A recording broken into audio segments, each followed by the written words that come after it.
Bonsoir. Merci de votre présence. Je suis ravi d'être devant vous pour vous parler d'architecture. Je m'appelle Sébastien, je suis architecte chez Odigo. Odigo est une solution cloud qui met en relation des consommateurs avec des marques et des institutions. Et nous accueillons, la solution accueille les clients avec des bots. Il y a un problème de son. Comme ça, c'est mieux ? Oui, ok. Merci pour votre présence. Je suis ravi d'être devant vous. Sébastien, architecte chez Odigo. On a une solution cloud qui met en relation des consommateurs avec des marques, des institutions. On a des bots qui WhatsApp, email, chat, téléphone, qui accueillent les clients et on fournit des solutions aux équipes support pour répondre efficacement aux demandes. Et j'ai rejoint l'équipe produit d'Odigo il y a 4 ans maintenant. Et c'était la première fois que je rejoignais une équipe produit et j'ai fait face à quelques difficultés. Et c'est ce qui m'amène à vous parler aujourd'hui des ADR. Donc les difficultés, c'était déjà qu'en tant que nouvel arrivant, j'avais plein de questions sur pourquoi vous avez fait ci, pourquoi vous avez fait ça, pourquoi il y a des serveurs HTTP devant chaque web service, pourquoi on passe par tel gateway dans tel cas, pourquoi on a plusieurs connexions et la même base de données, etc. Les questions fusaient. Donc quand c'était des questions que mon équipe pouvait répondre, c'était assez facile. Ils étaient à côté de moi, ils me répondaient rapidement. Mais dès que ça concernait d'autres équipes, c'était un peu plus compliqué. J'ai essayé de regrouper toutes mes questions pour avoir une seule session de questions-réponses. Et j'y réfléchissais après, j'avais de nouvelles questions. Et en fait, ça générait pas mal d'interruptions, pas mal de bruit. C'était pas efficace. Et ça entretenait une culture de l'oral aussi qui était vraiment pas efficace. Il y a un autre sujet aussi qui est problématique, c'est les questions récurrentes. C'est-à-dire que on remarque que dans les réunions, des fois, il y a des questions qui reviennent tout le temps. Pourquoi vous avez utilisé tel workflow d'authentification ? Pourquoi on doit s'authentifier sur les API REST qui restent internes, qui ne sont pas exposés au public ? Et ça, c'est des questions qui reviennent tout le temps, qui sont assez désagréables de toujours répondre aux mêmes questions. Et en tant que nouvel arrivant, j'ai contribué aussi à répéter les mêmes questions que d'autres personnes avaient posées avant. Ça génère du bruit, les réunions sont plus efficaces ou les ateliers de travaux sont plus efficaces parce qu'on part dans des apartés. Et le troisième problème, c'est que dans une entreprise, il y a personne éternel, il y a des gens qui viennent, il y a des gens qui partent. Et il y a un moment, il y a des personnes qui ont pris des décisions et qui sont plus là. Il y a des personnes qui sont au courant, qui vont partir. Et il y a un moment où l'information se perd. Et on pose une question, et des fois, au mieux, on a toujours fait comme ça. Débrouille-toi avec. Ou des fois, je sais pas, c'est historique. Hein. Et là, on est un petit peu embêté parce qu'on ne sait vraiment pas pourquoi on fait. C'est un peu les Shadocks là qui continuent à pomper sans savoir pourquoi ils le font. Et le dernier point, c'est qu'il y a très longtemps, quand j'ai commencé ma carrière, on faisait des projets en cycle en V. Donc on commençait par de la conception, on faisait une architecture générale, détaillée, on faisait les specs, etc. Puis on arrivait en phase d'implémentation, on avait déjà tout qui était prêt, tous les choix étaient déjà faits, et c'était assez cohérent. Et puis, depuis quelques années, en fait, on essaye d'être un peu plus efficace, de faire par incrément, de façon itérative. Et en fait, tous les sujets d'architecture, on ne va pas les résoudre dès le début, et on va le faire par incrément. Et donc, en fait, on commence à empiler à chaque itération tout un ensemble de choix, de micro-choix qui sont faits. Et des fois, on ne comprend pas pourquoi on est arrivé à cette situation, mais qui pourrait s'expliquer si on avait tout l'historique de ces micro-choix qui ont été faits à chaque itération. Et donc, de ce constat, j'ai essayé de trouver comment on pouvait améliorer la situation au produit chez nous. Et en fait, la première question, c'est quoi un choix d'architecture ? En fait, un choix d'architecture, c'est quand on fait face à un problème de conception ou à un problème technique, ou ça peut être aussi des conventions de développement. Ce problème, il se passe dans un contexte bien précis. Il a une temporalité, c'est un instant T. Il pourra peut-être changer dans le temps, peut-être que demain, en fait, le contexte ne va pas être le même. Il a des contraintes. Par exemple, vous voulez choisir une base de données et vous allez avoir des contraintes sur le nombre de requêtes à supporter à la seconde. Il a des exigences. Par exemple, votre base de données, elle a besoin de gérer 100 000 utilisateurs dans votre table utilisateur. Et vous faites des hypothèses, parce que vous allez faire des hypothèses sur comment ça va être utilisé ou comment ça va être déployé. Et avec ça, vous allez identifier une liste d'options possibles pour faire votre choix. Et donc, c'est ça un choix d'architecture. Il est dans un contexte bien particulier, et le contexte d'aujourd'hui n'est pas le même de demain. Et donc, un choix qui est fait à un instant T pourrait changer dans le futur. Moi, j'aime bien les choses qui sont plutôt simples, et justement, à ce moment-là, j'ai trouvé une technique, une méthode qui me semblait plutôt simple et répondre aux problèmes. Et cette méthode, vous en doutez, ce sont les ADR. Donc en fait, exactement, c'est ce qu'ils appellent les Lightweight Architecture Decision Record. Et donc en fait, c'est une façon de marquer une décision de façon légère. Alors par légère, en fait, c'est dans un ADR, on va capturer une seule et unique décision, qui va être plutôt de la conception ou de la technique. On va la stocker dans un format simple. Alors généralement, on pense tout de suite au Markdown, mais ce n'est pas obligé que ce soit du Markdown, on verra plus tard. Il faut que ce soit un format simple qui soit accessible à tout le monde. Et bien entendu, facile à utiliser, que ce soit accessible pour n'importe qui, que n'importe qui puisse y contribuer. Les objectifs des ADR, déjà, ça va être d'éviter d'accepter des choses où on ne sait pas pourquoi on a fait ça, ou de rejeter des choses où aussi on ne sait pas pourquoi on doit s'authentifier sur nos API internes alors que personne ne peut y accéder à part nous. Voilà. Ça va être aussi pour faciliter l'intégration des nouveaux arrivants, puisqu'ils auront un endroit où ils auront l'explication de pourquoi on a fait tous ces choix. Donc s'ils se posent la question, ils peuvent aller voir dans ces ADR et comprendre pourquoi le choix a été fait. Et ça a été aussi l'occasion pour nous d'essayer de formaliser un processus de prise de décision d'architecture. Ce n'est pas l'objectif principal des ADR, mais pour nous, c'était l'occasion. Alors, les ADR, c'est un simple fichier, texte par exemple, qui va avoir un certain nombre d'informations. En général, c'est des sections avec un titre et puis des paragraphes. Et il y a un template minimaliste, il en existe plein, mais le minimaliste, c'est celui-ci. Il a un titre, en fait, c'est la question que vous vous posez. Quel problème j'essaye de résoudre? Donc, par exemple, quelle base de données je dois utiliser pour stocker mes utilisateurs? Il a une date pour savoir à quel moment vous avez pris cette décision. Il a un statut, donc on verra après le cycle de vie, mais c'est pour dire est-ce que je suis en train de travailler sur cet ADR? Est-ce qu'il a été validé? Est-ce qu'on l'a changé? Il a un contexte, comme je vous l'ai expliqué. Donc dans ce contexte, on va écrire la problématique qu'on essaye de résoudre. Donc là, je dois stocker des informations sur mes utilisateurs. Il a les contraintes, donc c'est les contraintes que j'ai expliquées tout à l'heure sur les temps de réponse, ça peut être des contraintes sur le coût, ça peut être des contraintes sur des règles de sécurité, etc. C'est vos contraintes à vous, ça dépend de vous. Et il peut y avoir aussi des hypothèses sur comment ça va être utilisé ou comment va être la suite de votre projet. Peut-être que vous pouvez déjà anticiper certains points et vous pouvez l'écrire ici. Ensuite, il y a la décision, donc la décision que vous prenez. Je vais utiliser PostgreSQL, par exemple.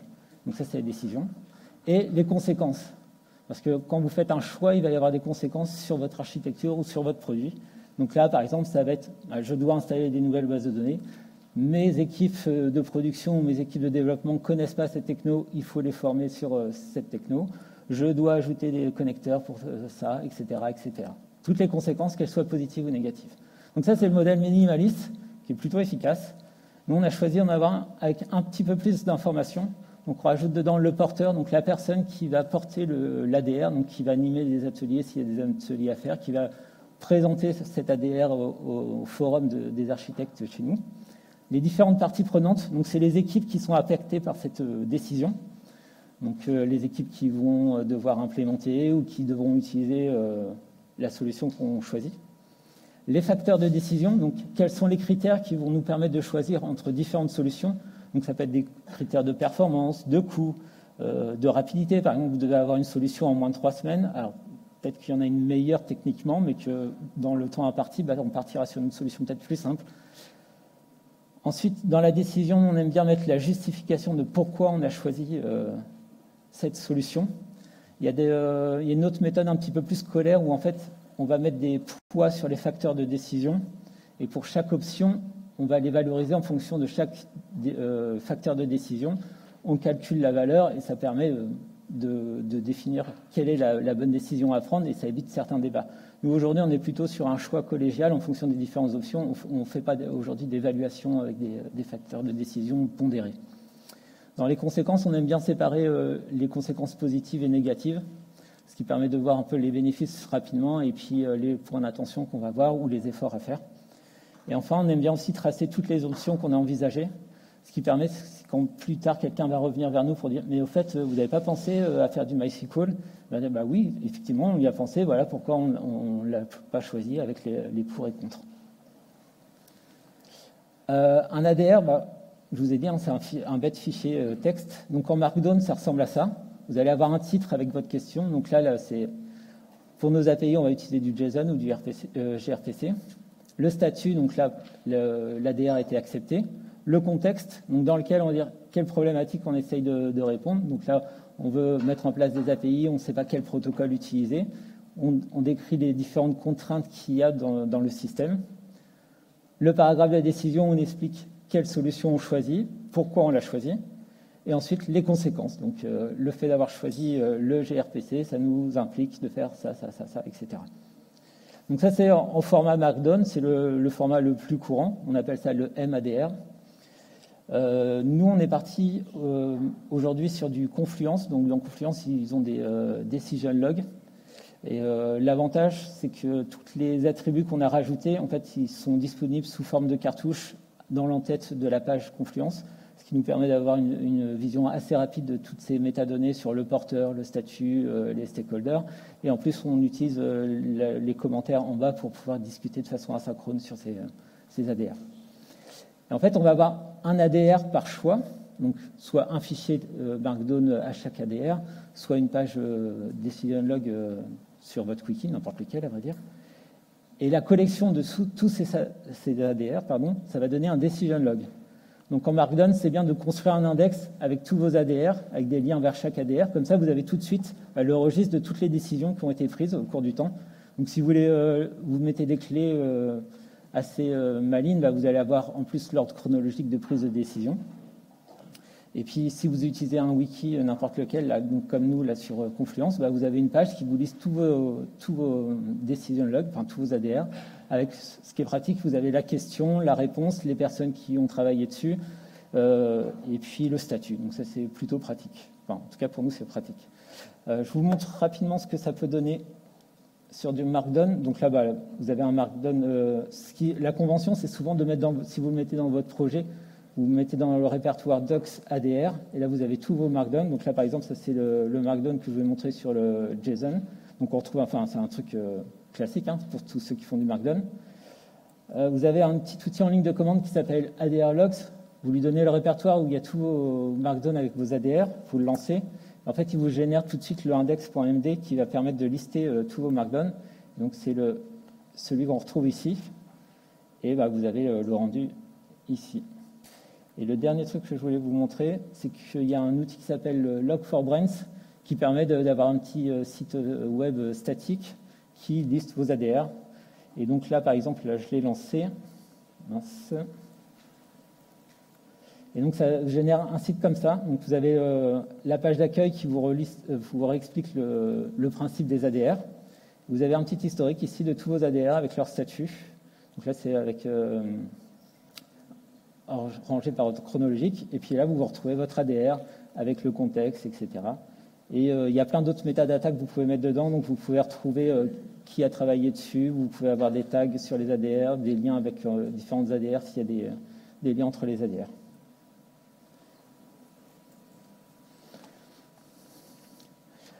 Je vous ai dit, ça a été pour nous aussi l'occasion de mettre en place un processus de décision parce qu'en fait, on faisait des choix techniques sans s'en rendre compte.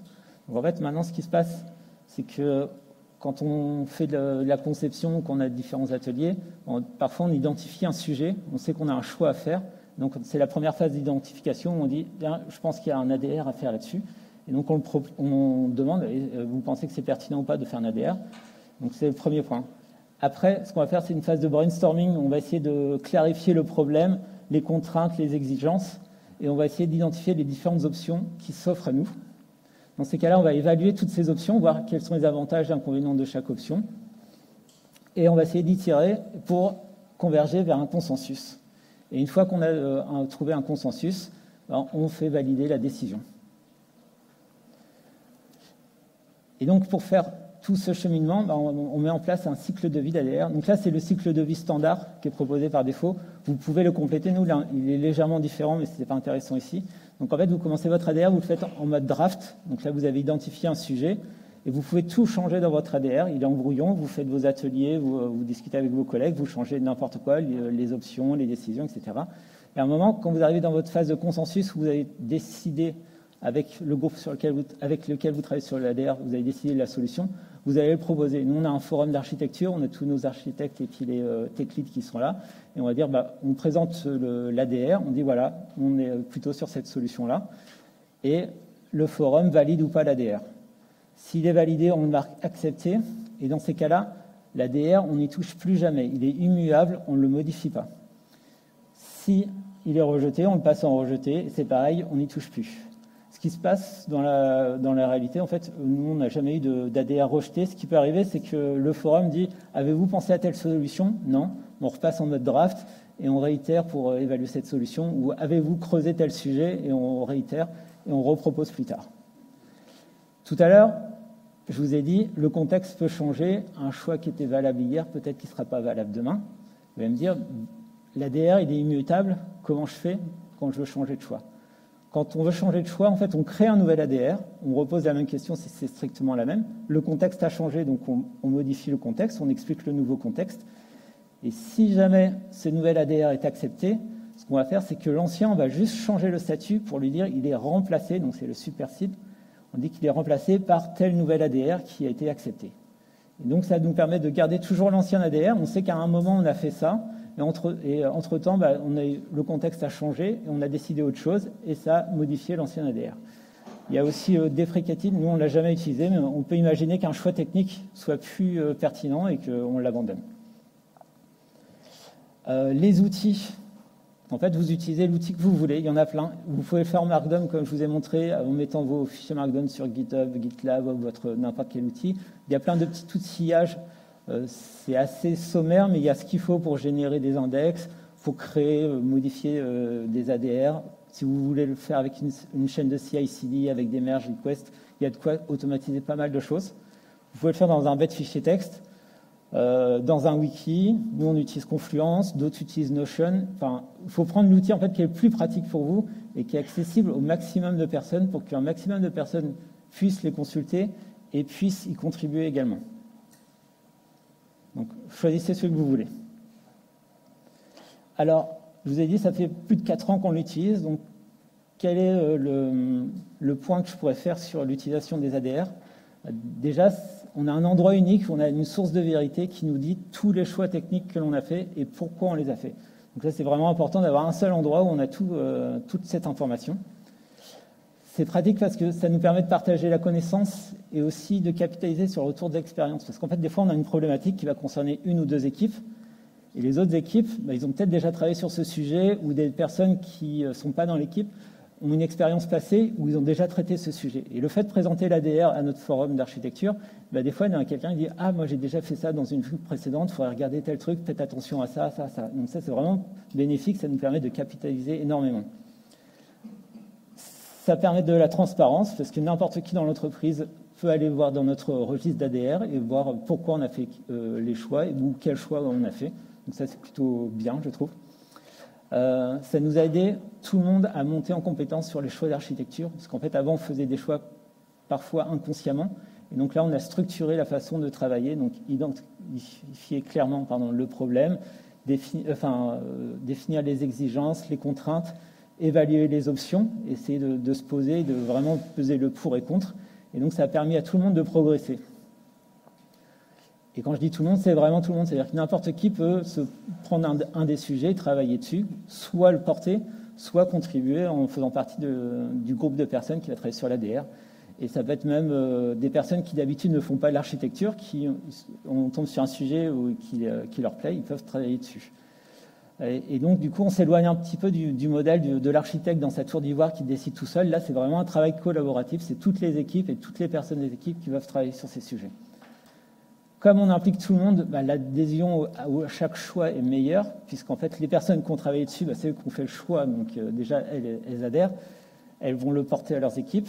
Les personnes qui ont validé la décision lors du forum d'architecture, ils l'ont validé, donc c'est pareil, et elles adhèrent au choix, donc ce qui permet d'avoir moins de freins à certaines prises de décision. Je ne dis pas que c'est tout blanc, mais ça en enlève pas mal. Bien évidemment, on a notre historique de prise de décision, ce qui permet de comprendre un peu tout ce qu'on a fait. Et des fois, on arrive dans des situations bizarres où ça nous semble incompréhensible. Mais quand on regarde l'historique, on se dit « Ah bah oui, à un moment, on a fait tel choix.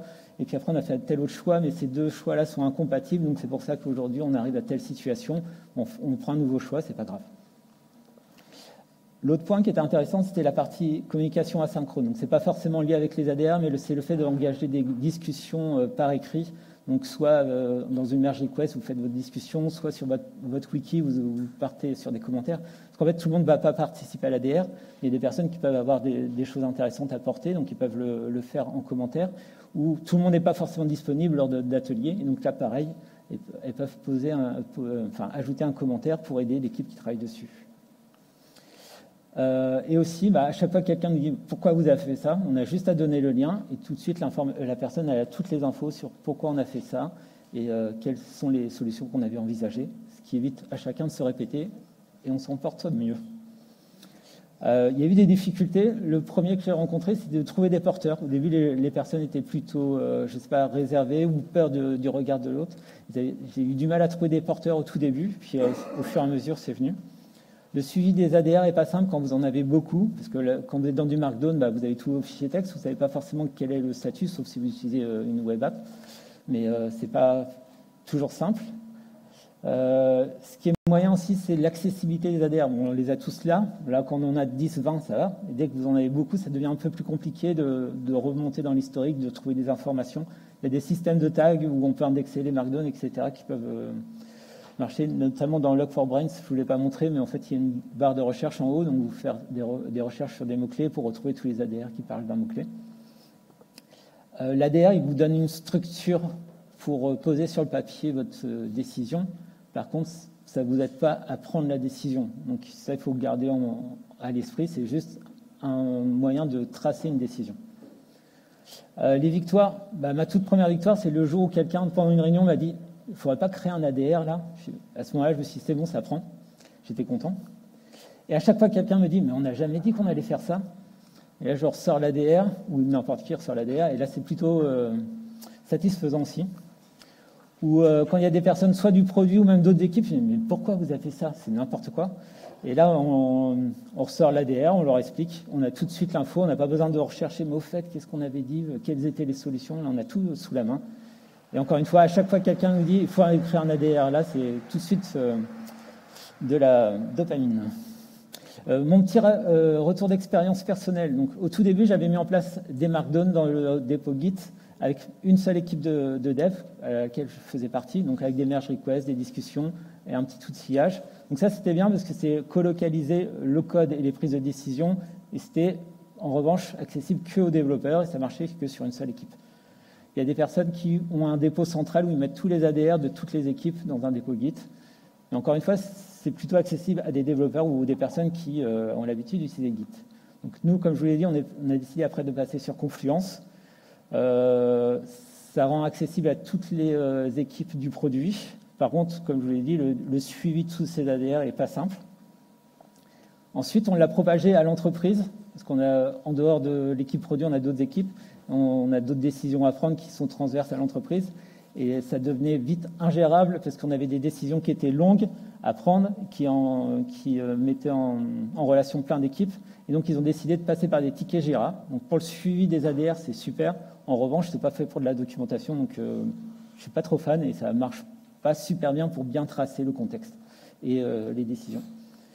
Et donc là, aujourd'hui, je n'ai pas encore fait le pas, mais j'hésite à passer sur des tickets pour gérer le cycle de vie des ADR et garder les ADR dans un decision log ou si à un moment, il y a un outil un peu mieux que ce qu'il y a aujourd'hui au niveau des Markdown, repasser sur du Markdown, mais je retomberai dans le problème de c'est accessible qu'au dev. Les astuces, on est short en temps, donc mettez des identifiants pour vos ADR pour les référencer, les versionner. Moi, je les verrouille même une fois qu'ils sont dans l'état final pour être sûr que personne ne les modifie. Si vous faites du Markdown, générez automatiquement vos index. Ça documente que le pourquoi, les ADR. Ça ne va pas dire le comment. Explicitez tout. Il faut rester concis, parce que ça doit être accessible rapidement. Donc, il ne faut pas plus de 2 pages, mais il faut qu'en quelques minutes, la personne comprenne le problème, le contexte et le choix. Ça, on s'en fiche, on verra plus tard. Découper les ADR. Si vous avez trop d'options, c'est peut-être qu'il y a un signal que vous avez mal posé le problème et qu'en fait, vous avez peut-être deux problèmes que vous essayez de résoudre au même moment. Donc, dans ces cas-là, essayez d'identifier les deux différents problèmes et faire deux ADR. Si vous avez besoin d'ajouter un schéma, parce qu'un dessin vaut 1000 mots, donc ça fera une page plus petite, et c'est des fois plus facile pour comprendre les pour et contre de chaque solution. Encore une fois, ne modifiez pas l'état final quand un ADR est dans un état final. J'ai mis pas mal de références sur l'article qui a introduit les ADR. Il y a une organisation GitHub ADR qui propose plein de liens. Il y a l'outillage. Il y a un autre format qui s'appelle le Why Statement, introduit par IBM, je crois, qui propose une autre formulation pour tracer aussi ce genre de choix. Il y a tout un outillage pour regarder dans le dépôt GitHub, Git, dans du VS Code. Est-ce qu'il faut retenir? Ça documente que le pourquoi. Il faut être pragmatique, utiliser l'outil qui vous convient le mieux, qui est le plus efficace pour vous. Il faut que ce soit un travail collaboratif. Il faut vraiment engager tout le monde pour que ce soit utilisé par tout le monde et que ce soit efficace. Et donc maintenant, il n'y a plus qu'à vous de créer votre premier ADR lundi matin pour dire quel outil d'ADR je vais utiliser pour mon équipe. Merci.